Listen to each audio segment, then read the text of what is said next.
ಗೃಹ ಮಂಡಳಿ ಬಹಳ ವಿಶೇಷವಾದಂತಹ ಚಿಂತನೆಯನ್ನ ಮಾಡಿ ಇವತ್ತು ಒಂದು ಅಂತಾರಾಷ್ಟ್ರೀಯ ಮಟ್ಟದ ಕ್ರೀಡಾಂಗಣವನ್ನ ಆನೇಕಲ್ ತಾಲೂಕಿನಲ್ಲಿ ಇವತ್ತೇನು ಒಂದು ಹೊಸ ಬಡಾವಣೆ ಸುಮಾರು 2,000 ಎಕರೆ ಪ್ರದೇಶದಲ್ಲಿ ನಿರ್ಮಾಣ ಆಗ್ತಾ ಇರ್ತಕ್ಕಂಥ ಈ ಒಂದು ಬಡಾವಣೆ ಆನೇಕಲ್ ತಾಲೂಕು ಅಂತ ಹೇಳಿದ್ರೆ ಕೆಲವರೆಲ್ಲರೂ ಕೂಡ ಕೊನೆ ಭಾಗ ಇಲ್ಲಿ ಯಾಕೆ ಬೇಕಾಗಿತ್ತು ಈ ಅಂತಾರಾಷ್ಟ್ರೀಯ ಕ್ರೀಡಾಂಗಣ ಅಂತ ಹೇಳಿ ಚಿಂತನೆ ಮಾಡ್ತಕ್ಕಂಥದ್ದು ಉಂಟು, ಚರ್ಚೆ ಮಾಡ್ತಕ್ಕಂಥದ್ದು ಉಂಟು.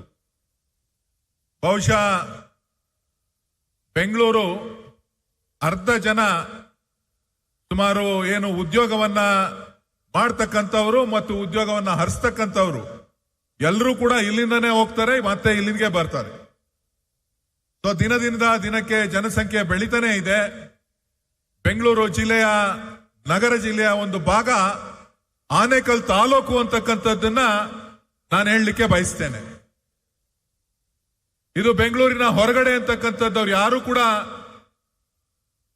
ತಿಳ್ಕೊಳ್ಳುವಂಥದ್ದಾಗ್ಲಿ, ಇಲ್ಲಿ ಯಾಕೆ ಅವಶ್ಯಕತೆ ಇದೆ ಅಂತಕ್ಕಂಥದ್ದಲ್ಲ. ಇವತ್ತು ನಾವು ಏನು ಈ ಕ್ರೀಡಾಂಗಣವನ್ನ ನಮ್ಮ ಸರ್ಕಾರ ಇವತ್ತು ತೀರ್ಮಾನ ಮಾಡಿ, ಮಾನ್ಯ ವಸತಿ ಸಚಿವರು ನನ್ನ ಮನವಿ, ಹಿಂದೆ ಸೋಮಣ್ಣವರು ಇಲ್ಲಿ ಲ್ಯಾಂಡ್ ಅಕ್ವಿಷನ್ ಮಾಡುವಂತ ಸಂದರ್ಭದಲ್ಲೂ ಕೂಡ ನಾನು ಅವ್ರಿಗೂ ಕೂಡ ಮನವಿಯನ್ನ ಮಾಡಿದ್ದೆ. ದಯವಿಟ್ಟು ಇಲ್ಲಿ ಒಂದು ಕ್ರೀಡಾಂಗಣವನ್ನ, ಅಂತಾರಾಷ್ಟ್ರೀಯ ಮಟ್ಟದ ಕ್ರೀಡಾಂಗಣವನ್ನ, ಸುಸಜ್ಜಿತವಾದಂತಹ ಕ್ರೀಡಾಂಗಣವನ್ನ ನೀವು ಮಾಡಿಕೊಡ್ಬೇಕು. ಕಾರಣ ಏನು ಅಂತ ಹೇಳಿದ್ರೆ, ಆನೇಕಲ್ ತಾಲೂಕಿನಲ್ಲಿ ಸೂರ್ಯ 1 ಅಂತ ಮಾಡಿದ್ದಾರೆ, ಸಿಟಿ ಅಂತ 1 ಅಂತ ಮಾಡಿದ್ದಾರೆ, 2 ಅಂತ ಮಾಡಿದ್ದಾರೆ, 3 ಅಂತ ಮಾಡಿದ್ದಾರೆ, 4 ಅಂತ ಮಾಡಿದ್ದಾರೆ. ಎಲೆಕ್ಟ್ರಾನಿಕ್ ಸಿಟಿ ಇದೆ, ಬೊಮ್ಮಸಂದ್ರ ಇಂಡಸ್ಟ್ರಿಯಲ್ ಏರಿಯಾ ಇದೆ, ಜಿಗಣಿ ಇಂಡಸ್ಟ್ರಿಯಲ್ ಏರಿಯಾ ಇದೆ, ಹೆಬ್ಗೋಡಿ ಇಂಡಸ್ಟ್ರಿಯಲ್ ಏರಿಯಾ ಇದೆ. ಸೊ ಹೀಗೆ ಸಾಕಷ್ಟು ಕೈಗಾರಿಕಾ ಪ್ರದೇಶಗಳನ್ನು ಹೊಂದಿರತಕ್ಕಂತ ಒಂದು ಪ್ರದೇಶ. ಎಲೆಕ್ಟ್ರಾನಿಕ್ ಸಿಟಿ ಅಂತ ಹೇಳಿದ್ರೆ ವಿಶ್ವದ ಗಮನವನ್ನ ಸೆಳೀತಕ್ಕಂತ ಒಂದು ITBT ಸೆಕ್ಟರ್ ಇಲ್ಲಿರ್ತಕ್ಕಂಥದ್ದು ಫೇಸ್ 1 ಮತ್ತು ಫೇಸ್ 2. ಸೊ ಹಾಗಾಗಿ ಈ ಭಾಗದಲ್ಲಿ ನೀವು ಅಂತಾರಾಷ್ಟ್ರೀಯ ಮಟ್ಟದ ಕ್ರೀಡಾಂಗಣವನ್ನ ಮಾಡಿದ್ದೇ ಆಯ್ತು ಅಂದ್ರೆ ಈ ಭಾಗಕ್ಕೆ ಮತ್ತು ಇಡೀ ಬೆಂಗಳೂರಿಗೆ, ನಾನು ಇಲ್ಲೊಂದೇ ಕಡೆ ಮಾಡಬೇಕು ಅಂತಕ್ಕಂಥದ್ದಲ್ಲ, ಬೆಂಗಳೂರಿನ 4 ದಿಕ್ಕುಗಳಲ್ಲೂ ಕೂಡ ಒಂದೊಂದು ಕ್ರೀಡಾಂಗಣವನ್ನ ಮಾಡಬೇಕು ಅಂತ ಹೇಳಿ ನಾನು ಸರ್ಕಾರಕ್ಕೆ ಮನವಿಯನ್ನ ಮಾಡಿದ್ದೆ. ಈಗಲೂ ಕೂಡ ನಾನು ಮಾನ್ಯ ಮುಖ್ಯಮಂತ್ರಿಗಳಿಗೆ ಮತ್ತು ಉಪಮುಖ್ಯಮಂತ್ರಿಗಳಿಗೆ ಒತ್ತಾಯವನ್ನ ಮಾಡ್ತೇನೆ.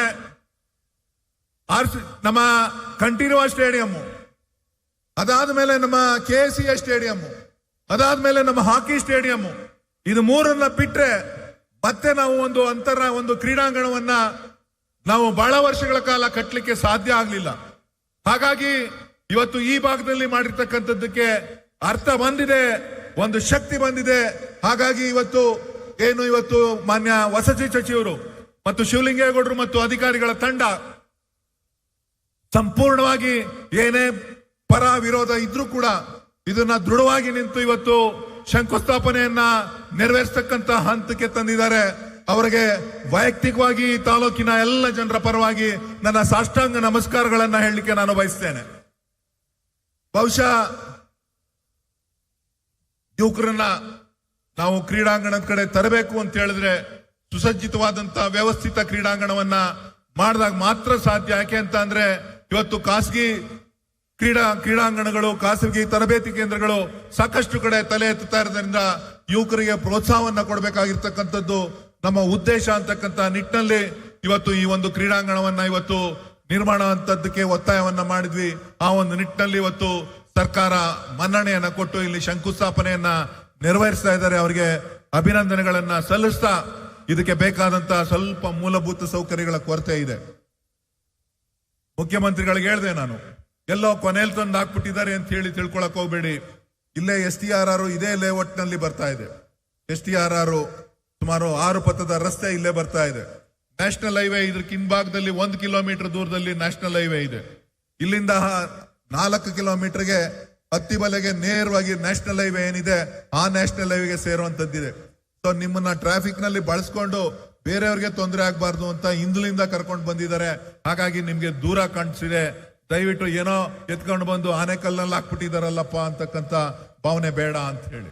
ಯಾಕಂತಂದ್ರೆ ಇದು ಆನೇಕಲ್ ಕೊನೆಯ ಭಾಗ ಆದ್ರೂ ಕೂಡ ಇಲ್ಲಿಯ ಜನಸಂಖ್ಯೆ ಜನದಟ್ಟಣೆ ಇವತ್ತು ಇದೆ. ವಿಶೇಷವಾಗಿ ನಾನು ಈ ಭಾಗದ ರೈತರಿಗೆ ನಾನು ಅಭಿನಂದನೆಗಳನ್ನ ಧನ್ಯವಾದಗಳನ್ನ ಸಲ್ಲಿಸಲಿಕ್ಕೆ ಬಯಸ್ತೇನೆ. ಯಾಕೆ ಅಂತ ಹೇಳಿದ್ರೆ ಎಲ್ಲ ಕಡೆ ಹೋರಾಟಗಳು ನಡೀತದೆ. ಆದ್ರೆ ಈ ಭಾಗದಲ್ಲಿ ನಾನು ಮತ್ತು ಮಾನ್ಯ ಶಾಸಕರಾದಂತಹ ಶಿವಣ್ಣವರು ಮತ್ತು ಕೃಷ್ಣಪ್ಪನವರು ನಾವೆಲ್ಲರೂ ಕೂಡ ಮನವಿಗೆ ಮನ್ನಣೆಯನ್ನ ಕೊಟ್ಟು ಜಾಗವನ್ನ ಬಿಟ್ಕೊಟ್ಟು ಇದು ಮೊದಲನೇ ಬಡಾವಣೆ 50-50 ರೇಷಿಯೋನಲ್ಲಿ ಆಗ್ತಾ ಇರ್ತಕ್ಕಂಥದ್ದು. ಮೊದಲು ನಾವು ಈ ಯೋಜನೆಯನ್ನ ಪ್ರಾರಂಭ ಮಾಡಿದಾಗ 1,000 ರೂಪಾಯಿ ಅಡಿಗೆ 900 ರೂಪಾಯಿ ಅಡಿಗೆ ಹೋಗ್ಬೋದು ಅಂತಕ್ಕಂಥದ್ದನ್ನ ಚಿಂತನೆಯನ್ನ ಮಾಡಿದ್ವಿ. ಆದ್ರೆ ಇವತ್ತು KHB ಅವರು ಇವತ್ತು ನಮಗೆ ಅಲಾಟ್ಮೆಂಟ್ ಅನ್ನ ಏನು ನಮ್ಮ ರೈತರಿಗೆ ಕೊಡ್ತಾ ಇದ್ದಾರೆ. 9,600 ಅಡಿಗಳನ್ನ 10,600 ಅಡಿಗಳನ್ನ ಇಲ್ಲಿ ರೈತರಿಗೆ ಕೊಡುವಂತ ಒಂದು ವ್ಯವಸ್ಥೆಯನ್ನ ಇವತ್ತು ಏನು ಮಾನ್ಯ ವಸತಿ ಸಚಿವರು ಇವತ್ತು ಕೊಡ್ತಾ ಇದ್ದಾರೆ. ಅದರ ಬೆಲೆ ಕನಿಷ್ಠ ಇವತ್ತು ನನ್ನ ಪ್ರಕಾರ ಸುಮಾರು 4.5 5 ಕೋಟಿ ರೂಪಾಯಿ ಆಗ್ತದೆ ಅಂತಕ್ಕಂಥದ್ದನ್ನ ಈ ಸಂದರ್ಭದಲ್ಲಿ ನಾನು ಹೇಳಲಿಕ್ಕೆ ಬಯಸ್ತೇನೆ. ಅದೆಷ್ಟೇ ಆದ್ರೂ ಕೂಡ ನೀವು ಆಸ್ತಿಯನ್ನ ಉಳಿಸ್ಕೊಂಡಿದ್ದಕ್ಕೆ ಇವತ್ತು ನೀವು ಹಣ ಪಡಿಲಿಕ್ಕೆ ಸಾಧ್ಯ ಆಗ್ತದೆ. ನಿಮ್ಮ ಆಸ್ತಿಗೆ ಮೌಲ್ಯ ಸಿಕ್ಕಿದೆ. ಯಾವ ರೀತಿ ಸಿಗ್ತಾ ಇದೆ ಅಂತ ಅಂದ್ರೆ ಈ ಒಂದು ಅಂತಾರಾಷ್ಟ್ರೀಯ ಕ್ರೀಡಾಂಗಣವನ್ನ ಇಲ್ಲಿ ಪ್ರಾರಂಭ ಮಾಡಿದ ಮೇಲೆ ಸುಮಾರು 1,500 ರೂಪಾಯಿ ಅಡಿಗೆ ಹೆಚ್ಚಿಗೆ ಆಗಿರ್ತಕ್ಕಂಥದ್ದು ಕೂಡ ಇಲ್ಲಿ ಚರ್ಚೆ ಆಗ್ತಾ ಇರತಕ್ಕಂತ ಒಂದು ವಿಚಾರ.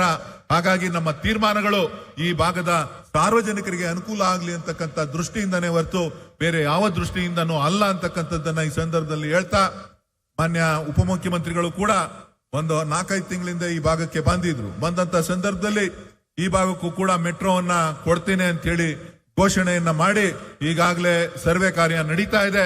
ಅವ್ರಿಗೂ ಕೂಡ ನಾನು ಈ ಸಂದರ್ಭದಲ್ಲಿ ನಿಮ್ಮೆಲ್ಲರ ಪರವಾಗಿ ಅಭಿನಂದನೆಗಳನ್ನ ಸಲ್ಲಿಸ್ತೇನೆ.